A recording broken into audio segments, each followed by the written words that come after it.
Alors bonjour Monsieur Combe, bonjour et bienvenue donc dans cet épisode exceptionnel de l'esprit de combat. Monsieur Combe qui est ceinture noire de judo 7e dan et professeur de judo depuis plus de 50 ans. Donc aujourd'hui c'est exceptionnel puisque cet épisode est filmé. On va donc parler du judo sur internet.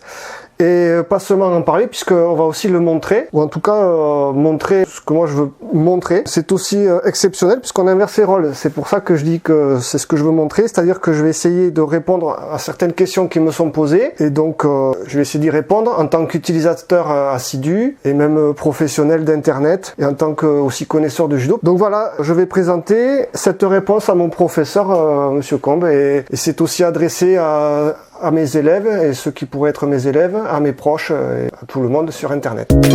Alors, comment ça va se dérouler? Il va y avoir une première présentation du contexte, ensuite il va y avoir une certaine interactivité, donc on va passer sur l'écran directement, et donc à partir de là, ça sera beaucoup plus interactif.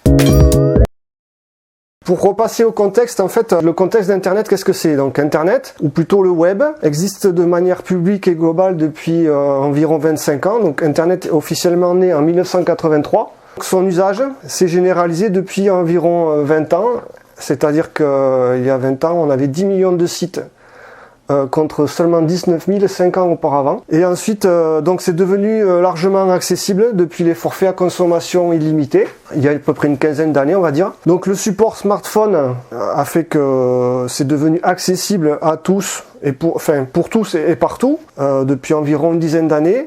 Le premier iPhone est sorti en 2007, et ensuite on va dire depuis environ 5 ans, bon, c'est incontournable et inscrit dans les comportements de façon massive. Voilà ce qu'on peut dire pour replacer le contexte d'Internet, de son utilisation. Alors ça, c'est l'aspect matériel. Donc ces outils, qui sont les outils de la dématérialisation des relations humaines et sociales, sont amplifiés par les aspects logiciels et les applications. Qu'est-ce que j'entends par ces aspects logiciels et applications? Ce sont donc par exemple le moteur de recherche Google qui est né en 98 et dans les années 2000-2001 était déjà leader mondial et maintenant a quasiment le monopole par rapport à ce qu'il est, c'est-à-dire un moteur de recherche. Ensuite on a eu la naissance de YouTube en 2005 qui est la propriété de Google aussi. Donc ils ont vraiment quasiment tous les monopoles. Et YouTube est également le deuxième moteur de recherche après Google. Donc, alors la chaîne Le Tatami de la Souris est abonnée à 84 chaînes et à 312 abonnés. On a eu la naissance de Facebook en 2004, ça fait à peine 15 ans. Et c'est pareil, c'est une plateforme qui réunit plus du milliard d'utilisateurs, voire 2 milliards. C'est vraiment global. Donc on a également tous les autres plateformes comme Twitter au format spécifique. On a Instagram qui prend de l'ampleur. Donc tout ça, c'est ces aspects des applications et des logiciels. Et on n'oublie pas le mailing, donc l'envoi des emails, qui reste quand même le média le plus utilisé pour le partage des informations directes entre les correspondants. Alors chaque concept, chaque innovation, qu'elle soit matérielle, qu'elle soit logicielle, a connu ou connaît sa période de maturation et engendre des créations de modèles, des mises à jour, des réactualisations quasi journalières. Donc c'est un univers vivant qui constitue notre quotidien. Et donc depuis les prémices de cet univers, de la dématérialisation des rapports humains il y a 25 ans, cela fait donc une génération. C'est-à-dire que c'est aujourd'hui le temps de l'arrivée d'autres innovations qui auront celles-ci comme socle intégré dans leur ADN, dans leur architecture. Donc on va en passer encore dans un autre domaine. Donc tout cela façonne le monde. En 2015, un robot a réussi le test de Turing. Donc c'est un test qui permet de savoir si un robot a une conscience. Et il y a un robot qui a réussi ce test. C'est-à-dire qu'il a prouvé qu'il n'était pas un robot. On en est là. Donc voilà, il est temps de se mettre à la page, même si cette expression est désuète, la référence à Gutenberg donc l'imprimerie, et d'intégrer cette technologie ou ces technologies et ces usages à nos pratiques antérieures. Le judo signifie le chemin de l'adaptation, et donc le judo doit peut-être s'appliquer à lui-même, et certains l'ont déjà compris à mon avis. Donc à partir de ce constat, j'ai deux questions qui se posent. La première, donc judo et internet, qui et quoi regarder ou suivre? Et autrement dit, appliquer le Jitakuei. La deuxième, c'est comment utiliser le tissage du réseau, à la fois des contacts, mais aussi des informations qu'ils peuvent livrer ou recevoir, et de manière efficace ou peu énergivore. Et autrement dit, c'est appliquer le Seryoku Zenyo. Donc c'est ce que je vais présenter ici de manière générale en m'appuyant sur des exemples concrets. Alors je reconnais une chose, c'est que tu viens de tourner le couteau dans la plaie de la façon la plus déloyale qui soit, parce que je ne m'attendais pas à être aussi analphabète en matière d'informatique. Voilà. Et là, je te réserve un chien de ma chienne. Merci. Bon, alors je suis désolé. Non. Je tiens à le dire. Donc ces rubriques que je vais présenter après avoir fait un petit rappel de ce que c'est que Facebook et YouTube. Alors, pour rappel, Facebook, on va dire c'est une plateforme qui permet de créer du réseau, c'est-à-dire de rassembler les individus par groupe ou par affinité. Donc c'est la création de liens, on va dire. C'est rassembler les individus les uns avec les autres. Alors que YouTube, c'est une plateforme, on va dire, de diffusion d'informations sous un format vidéo. C'est vraiment deux spécificités différentes. L'une va rassembler les gens, l'autre va rassembler les informations. Pour résumer, c'est un peu ça. Et là, dans mon inventaire de rubriques, j'ai surtout rassemblé des liens qui vont aboutir à soit YouTube, soit Facebook. Facebook un peu moins, mais surtout YouTube. Moi, ce que j'ai voulu établir, c'est une espèce d'inventaire avec des choix qui me sont personnels. Donc, c'est pas forcément pertinent, mais pour ma démonstration, on va dire que c'est arbitraire, mais ça permet de l'illustrer correctement.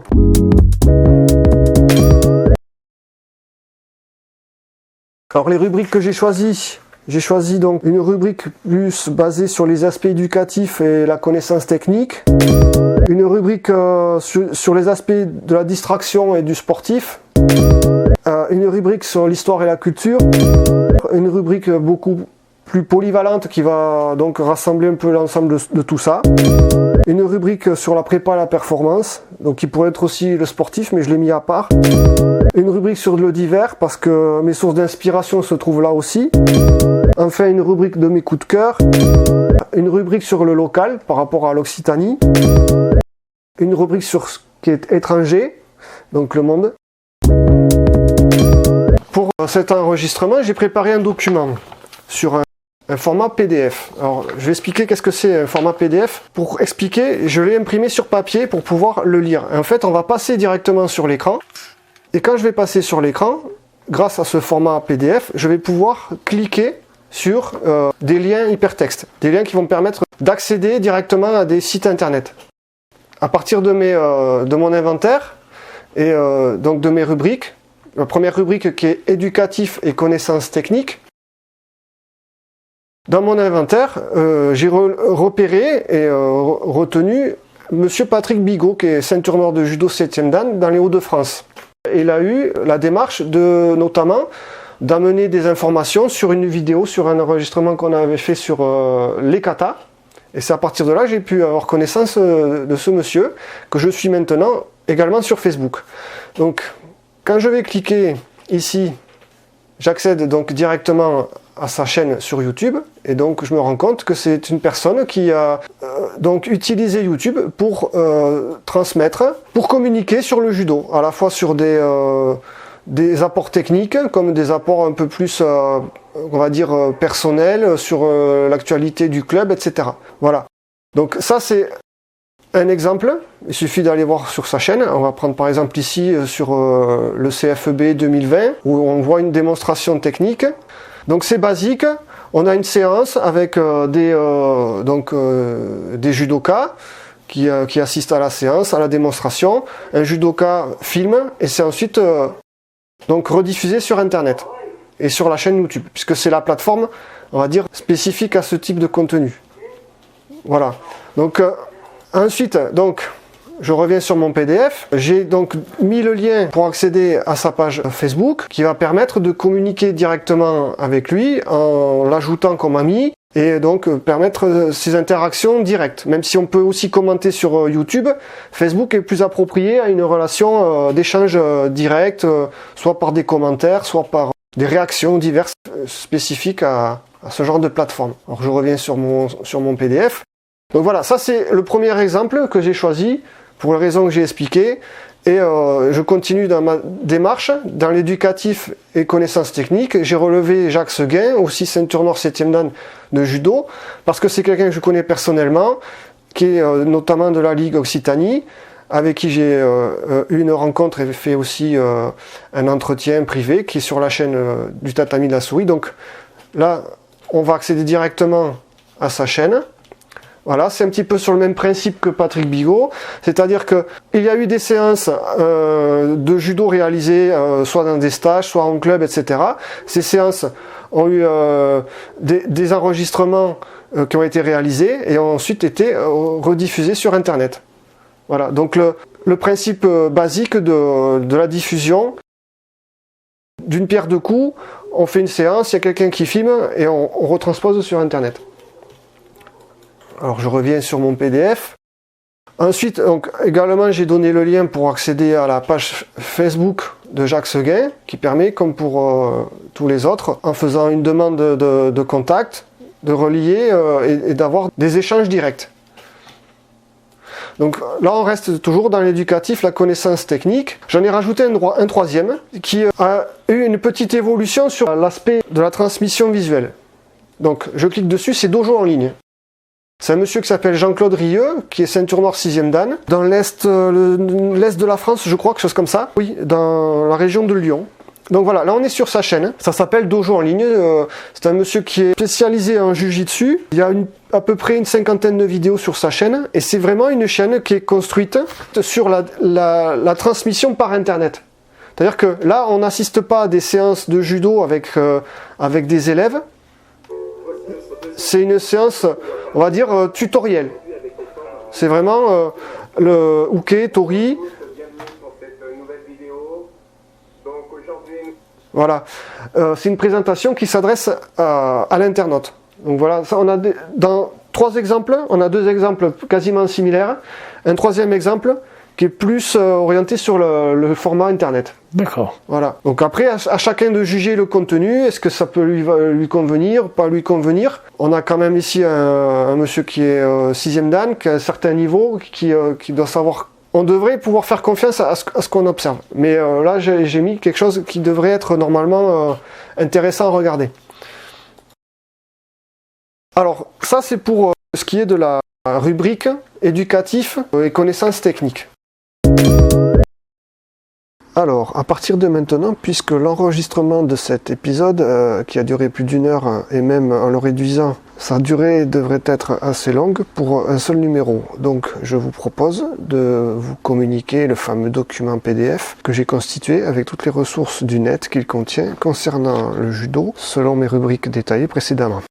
Pour recevoir ce document, écrivez-moi à jimmy.loucher@sfr.fr, inscrit sur l'écran, et vous recevrez la suite de cet épisode avec toute l'explication complémentaire du document PDF. Ce document se suffit à lui-même, malgré tout, sachant comment l'utiliser. C'est très simple, en cliquant sur les liens visibles lorsque les mots sont bleutés, la souris donne l'accès directement aux différents sites correspondants d'un simple clic.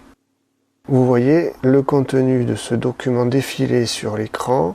N'hésitez pas à me le demander. J'ai gardé le meilleur pour la fin et en plus c'est gratuit.